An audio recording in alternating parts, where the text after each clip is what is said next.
There are times in our lives that we consider to be defining, significant for the direction of how we look upon ourselves and what we consider having priority in what we are to do. At these threshold crossing moments, we experience life in a new way. We see more clearly what we should be about. And so we call these defining moments because we find words and we experience feelings as we begin writing the next chapter of our life. Graduation, marriage, beginning a new job, birth of a child, a deeper awareness of belonging, loving, being loved, forgiving, being forgiven. We recall these moments and more in all their concreteness. What, where, when.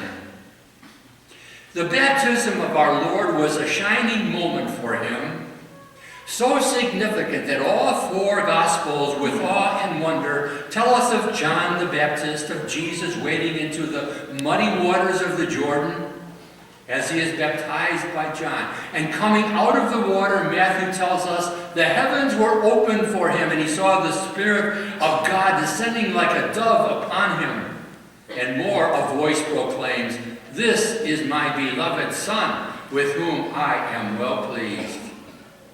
You know, up to now, the life of Jesus was probably very routine.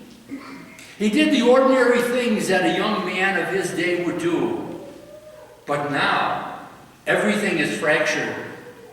Now, God is at work with him in an exciting and a new way. The Spirit drives Jesus to mission.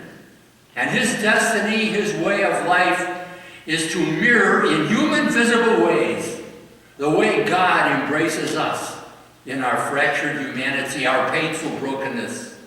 A new light breaks into Jesus' consciousness, a fresh insight.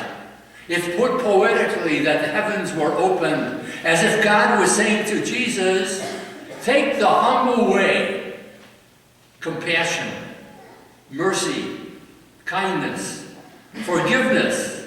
In such a way live that those who see believe that the Word has become flesh. That's the mission of Jesus.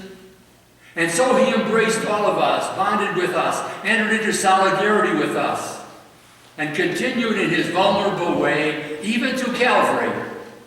And so did he save us, bringing us into union with the Father. You know, we will never know exactly what Jesus experienced when he emerged from the water. But we do sense that the moment was life-changing, defining. And from those waters, in the brief time span of his mission life, Jesus drew strength and courage, knowing that the Spirit was enlightening him in every aspect of his life and ministry.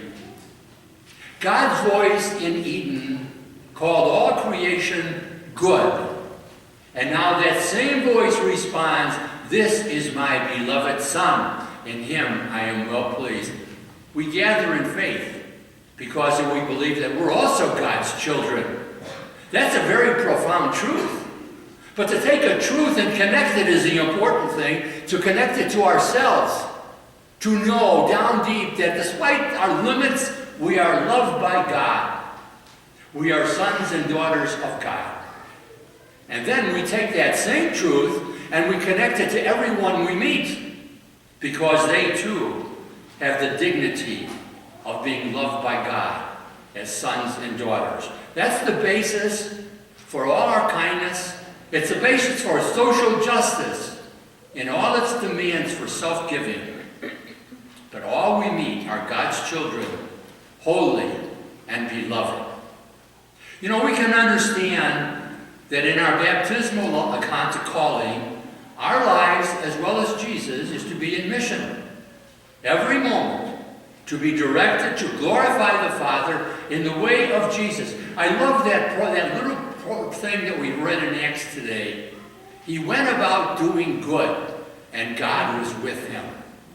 That sort of sums up his whole life. He went about doing good to everyone with whom he came in contact, and God who is with him. And so with our lives. May God bring us to so understand that we too are in mission. Let our celebration of Eucharist this evening be a defining moment for us, knowing perhaps as never before that we too are the beloved of God.